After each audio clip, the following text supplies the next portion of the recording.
Bună ziua la toți! În primul rând, sunt foarte bucuros că astăzi avem un podcast neobișnuit. Astăzi avem 3 oaspeți foarte importanți. Noi ne bucurăm să vă vedem în oaspeții în Republica Moldova și vă mulțumim în avans pentru timpul acordat. La noi astăzi este prietenul nostru, Corneliu, care a venit, nu singur, dar a venit în Moldova cu 2 sommelieri de talie internațională. Și astăzi podcastul va fi în limba engleză. Așa că cei care doresc îl vor asculta și vor învăța engleza și cred că vor cunoaște mai mult despre lumea vinului. Corneliu, welcome, some words about our guests. Yes, hello everybody, or salut la toți, as we say in Romanian here. We just came here for a nice trip and I have 2 other friends that join me. Today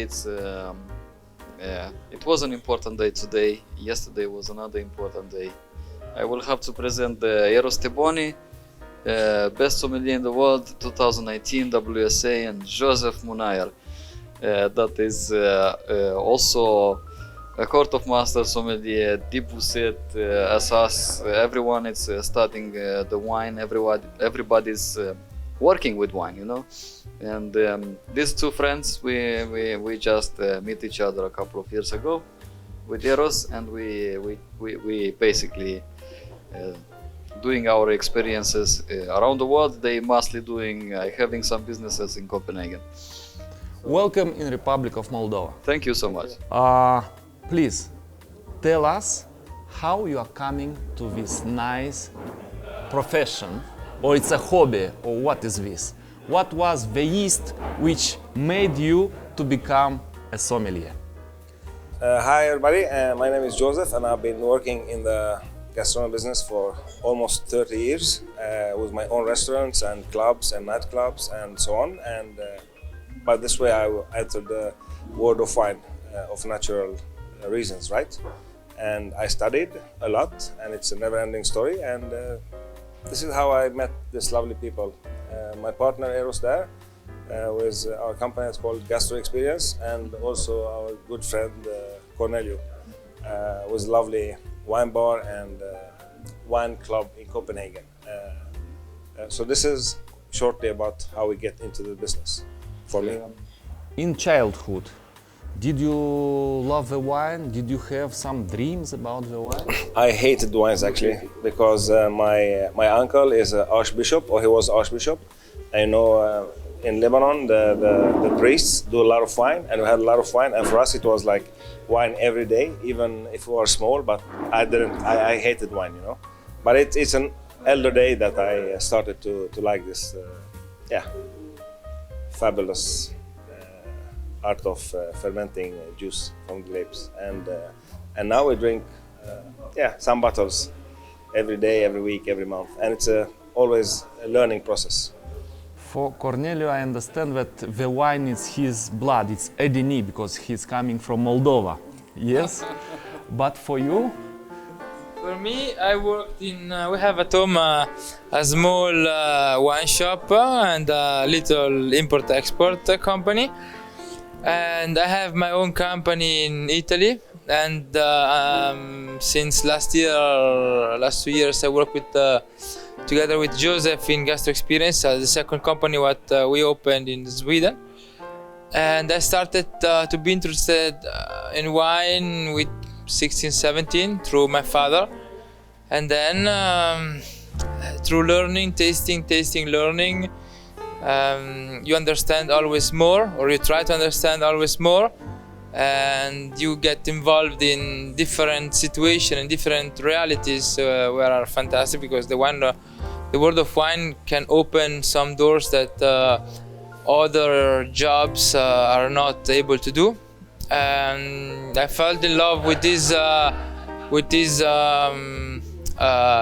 topic, and now I studied a lot, and I travel a lot, I taste a lot, and I try to always to keep myself on actualized And yes, and now I'm here in Moldova with these two crazy guys. But I'm really happy for that because we had an amazing time, and I'm really looking forward for the next 2 days. Are you the first time in Moldova? Yes, first time in Moldova, and for sure will be not the last one. Yes, of course. Now we know the way, and if Corneliu will not bring with him, we will come alone. Yeah. You are very professional, you have international experience. Did you try before Moldavian wines? Well, yes, I've had the chance to try Moldovan wine and long time ago, and then it disappears. But I had the chance at a year and a half, where Eros had a masterclass at Corneliu's wine bar, and I went there and I tried the Moldovan wine, and I liked it really, really much. So there is some really nice wine that we tried at his bar. Eros? Yes, be the same. Moldavian wine is not so typical in Europe or in Italy, in my country. You know, we are really patriotic about our wines. I love to taste every wine of the world, but you know, Moldavian wine is not so famous, maybe like French wine or I don't know, Spain wine or Italian wine, but they are really, really good wineries too.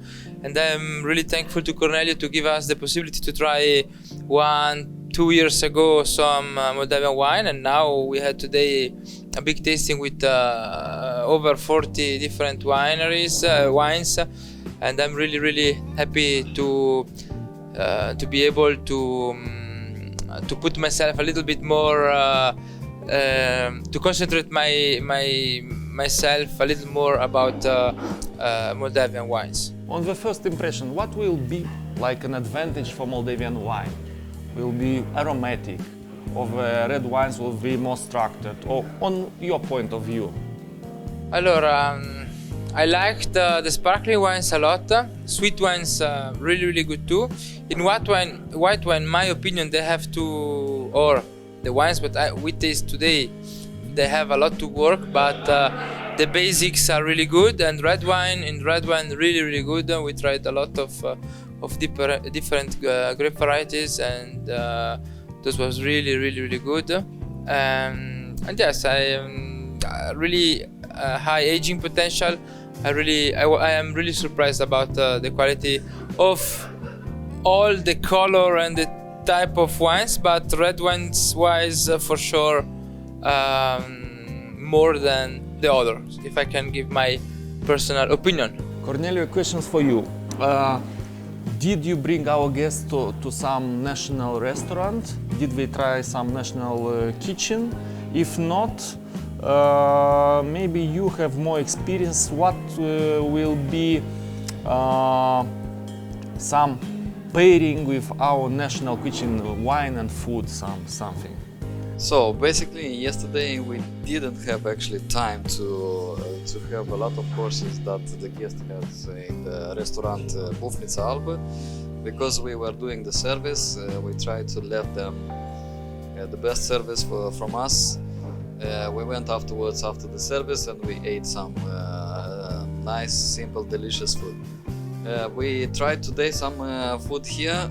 We're going tonight maybe to try, so not yet. We're going to reach also this point, you know, so to try some maybe gourmet or local products. About the pairing, in Moldova it's very good to pair local wines with the local food. It's always the best pairing. If you're going to other countries, if you're going, it's always like regions, local food with traditional wines or local. So I think the food is here. It's nice, rich, and very savory, tasty.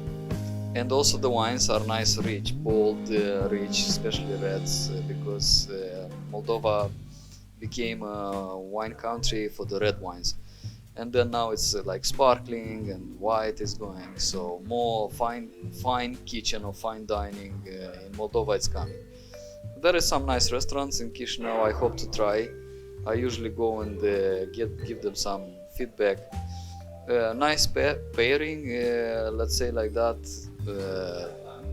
Yesterday I think was good that Chardonnays we have with that Gravlax, but this is like a special one, special dish.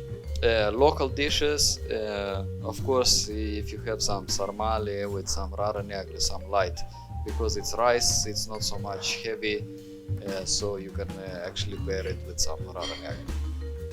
Yesterday you made a very interesting wine and food pairing, wine and food event. What was the most unusual pairing for yesterday, and what was the most unusual wine and food pairing in your professional career? Well, most unusual, I don't know, but it was a little unusual yesterday to as you mentioned before, the soup with the wines, because I agree to a certain extent that it's too liquid, they have not structure from the food, and it helps the wine to build up this taste. So for me it was little, not unusual maybe, unusual, you can say that.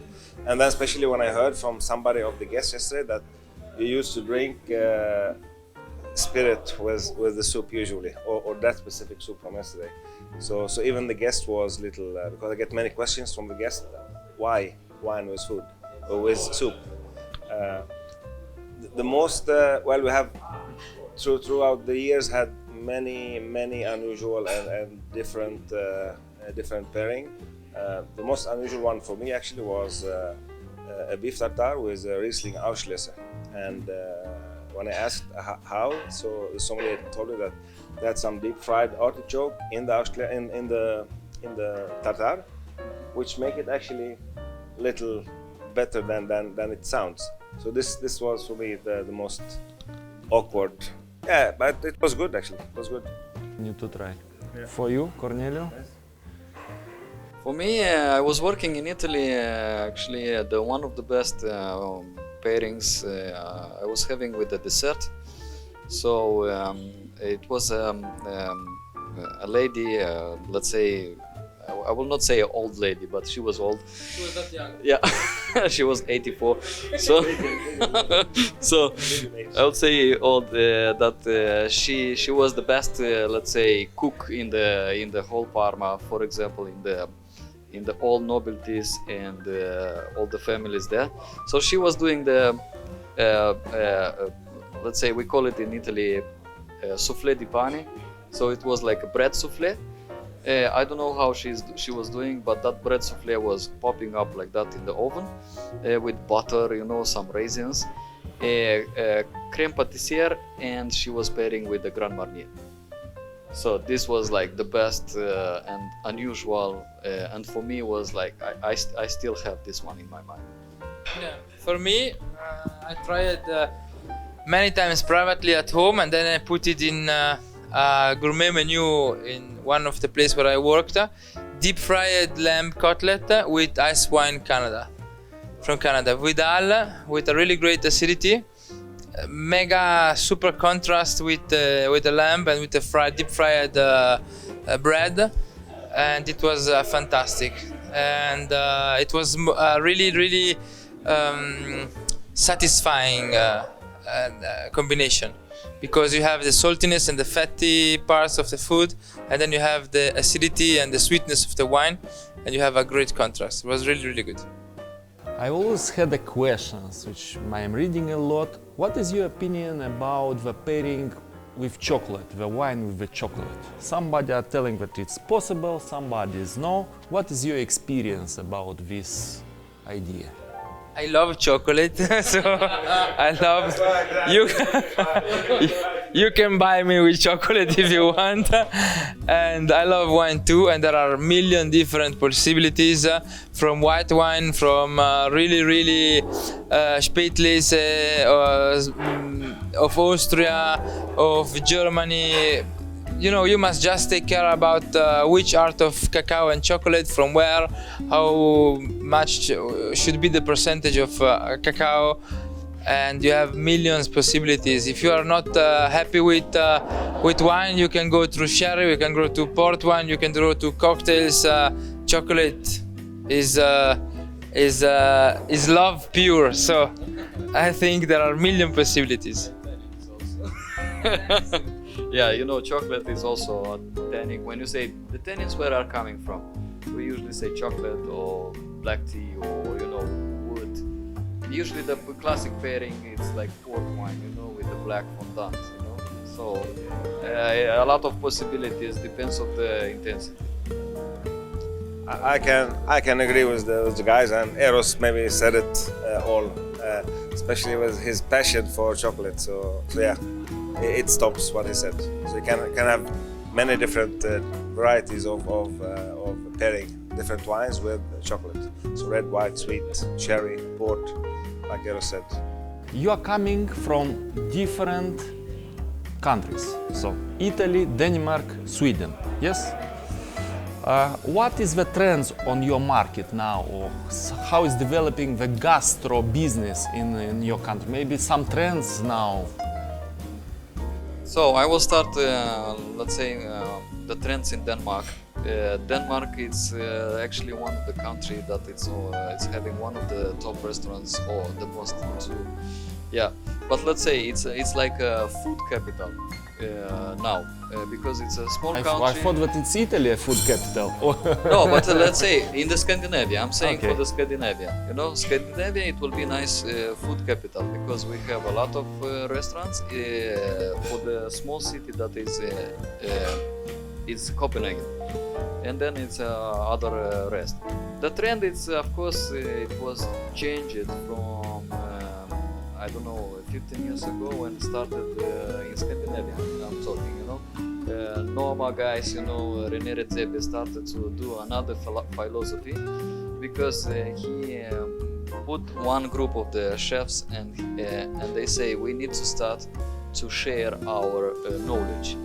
So that sharing, it became a laboratory and it became the best restaurant in the world.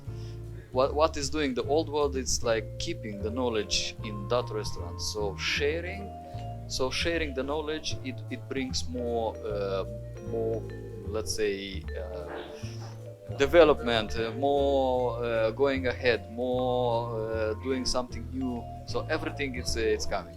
In Denmark, trend about the wines, it's more the natural wines, starting from biological, you know, going to natural to biodynamics and stuff like that. So I'm still like, you know, I'm one of the sommelier. I like the clean wines, very direct. But the trend in Copenhagen, it's very normal. It's having the 3-star Michelin restaurant and it's serving on the wine pairing only natural wines. You can buy some classics, but we call it like a hipster 3 Michelin restaurant, that one. Because they serving something, you know, something Jura, some pet nuts, you know, from the start and stuff. So we're trying to keep it, you know, at the same time with our wines, like we like, and then this trend, which is mostly on the organic kitchen, organic wines, everything. Trend on your country. On Italy, Yeah. we eat at home and I eat at home when my mother is cooking. So really easy. No, we have a lot of really good restaurants in Italy, from 3-star to 1-star to normal trattoria, because in normal trattoria you eat actually 99% fantastic. And the average of the Italian people, they love to drink wine and to drink wine during the food. So food and wine pairing is really important. And yes, of course, I agree with Corneliu about this trend to drink natural wines. But a lot of times I receive the question, what do you think about natural wines? You like natural wines? But if I open the bottle, if I like the wine, if it's written on the label natural or biologic or just conventional wines, then yes. If after the tasting or the dinner the bottle is empty, this is the best signal what you have. The bottle was good, the wine was good. So, my opinion. Yes, I agree with Eros there as well, and with Corneliu about the wines. It doesn't matter what it says or what kind of wine is written on the label. If you like it, then you like it. If the bottle will tell you, drink me more, drink me more, drink me more, then you know it's good bottle, right? But if you drink one glass and that's too heavy, then it's probably not so good. But the trend is going, more and more towards this natural, biodynamic, and it's because a lot of young sommeliers are coming up now, and it is in the time now. Back to the gastronomy, I would just maybe say more than Corneliu said. Scandic is crazy because we are actually right now we are the best in the world. All the best restaurants are from the Scandinavia. So if you go to top 50 or if you go to the Michelin Guide or whatever, there's some serious big names. So you can go to Bocuse d'Or, the latest 10 years maybe. So Scandics are in the top, and sometimes you get place number 1, 2, 3, and 4 from the Scandic. So it's Sweden, Denmark, Finland, and Iceland as well. I had the opportunity to work with to deliver the stars of the Michelin for all the Scandic, and I visited many restaurants in that way, and we are really good in doing food. And it's probably a mix of both development and what Corneliu mentioned about Noma. They have, when I visited Noma, I went back the scene and I saw they have a whole kitchen for only fermentation laboratory, you know? So they ferment the food and they do like 4 cooks only for fermenting the kitchen. I don't know if it's still like this, but this was 2 years ago when I delivered the 2-star for them. So yes, Italy, who doesn't love Italian food? French food, yes, also. But we are doing something really good now in the Scandinavian countries with the gastronomy. Probably everybody doesn't agree with me, but these are fact actually. What will be your advice for Moldavian sommelier? Allora, Moldavian sommelier is not just Moldavian sommelier, but sommelier around the world to keep and stay humble, because the world of wine is really, really big, and I am the first that I learned a lot, I read a lot of books, I speak a lot with producer. I didn't know a lot or maybe nothing about Moldavian wines until I met Corneliu, and now I know always more. I'm not a specialist about Moldavian wines, but I love it a lot. And yes, and study and sharing and open bottle of wines, tasting, and use the head and the brain, and yes, and travel a lot. Wine is an expensive hobby, but could be a fantastic job. But my partner and friend Joseph asked me, yes, Eros, we work a lot, and it is really good. We are really happy to work. But actually, if you love your work, you will never work all your life, because you will do every day something that you really, really like. So I study, open bottles, and wine is sharing, and sharing is caring. So open the bottles and try. For me, an advice for the Moldovan sommeliers, it's my advice is tasting a lot of wines, and especially international wines, because the panel of what you're tasting here and the panel what we're having abroad, it's totally different. So you have to taste, and as you say, be humble. Or I will also say, when you find your dream job, you're always on holidays. Yeah, I would say the same as the guy said, but I would also keep in mind that you should, as a sommelier, you should be open-minded.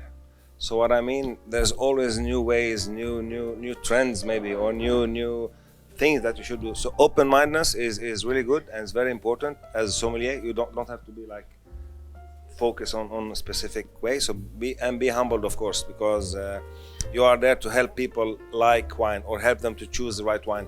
It is not about you showing them how much you know, because it's not where they are at your restaurant, right? They are there to have an experience, a nice experience that hopefully make them come back to the restaurant or not. And the last question: what is the dream of a sommelier? I say the dream of a sommelier is like going in pension at 50 years old. One could be. Well, small chateau. I say personal dream. It's not like making wine, you know, because what we do, we working with wine. So my personal dream, it will not be having a winery or making my wine, but I would like to have some of my some of my places may be a small place in some warm country, you know. My personal dream, you know, personal dream of sommelier, when you selected your wine card and you can update and you can do the best what you can, you know, learning and having experience during all your career, and then afterwards just maybe slow down a little bit with the hours, because we're working like really a lot. If I can speak about myself, I had a dream. Because of course I have always dream, but I had a big dream when I started this career. It was to drink the best wines of the world. You know, if you put on Google best wine in the world, you have these 10, 15, 30 different wineries that are producing actually maybe the best wines on the world. But now I had the possibility through a lot of different workplaces where I worked and a lot of different tasting what I have the honor to present, to taste a lot of those wines. But now my dream is not, I am still dreaming, I think, and but my view is to give the possibility to people and to sommeliers, to wine lovers, to taste maybe not exactly the same wines because it's really difficult and really expensive, but to give them the possibility to increase the knowledge about the wine world, because it's a world that is fantastic to jump in, but if you jump in one time, you will never go out. And this is my. I will pull a lot of people in this. Push a lot of people in this wine pool, because I know that if they will jump in, they will never jump out, because it's a fantastic world. This is my, not my dream, but this is my, what I want to do. So we can speak about this. Or my wish, yeah. Well, I think a dream for everybody, no matter or regardless the profession, is to become the best in what you are doing. And among us today we have Eros Teboni, that is actually the WSA.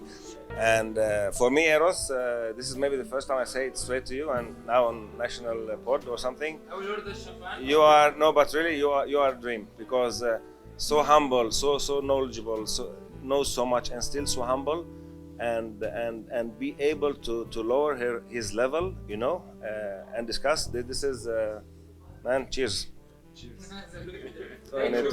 No, but really, you pay the champagne. No, but again, for me personally as well now, and I think for all of us, Corneliu is living the dream. He have fantastic places, and for me to start this new company with Eros, the Gastro Experience, which actually is about what Eros is saying, to push in new sommeliers or sommeliers generally to new places. Who knows, maybe Moldova, we come here with 20, 25 sommeliers to Moldova, to show them, like Eros said, the terroir, the value, the value that those wines bring to them. And maybe many doesn't know that Moldova do such good wines. And this is a project that I'm really happy, and you know, like we said before, if you love your job, you will never work one day in your whole life. So I hope this goes good, and it's going good, and hopefully. We both don't like to work, so it's better than. Yeah. So yeah, hopefully it will go good, and more wine to the people. Thank you very much. Thank you very much. Guys, I wish you good luck to discover nice wine, nice places, a lot of love from your family, from your friends, and always to have good wines with good persons. Thank you very much, guys. Thank you.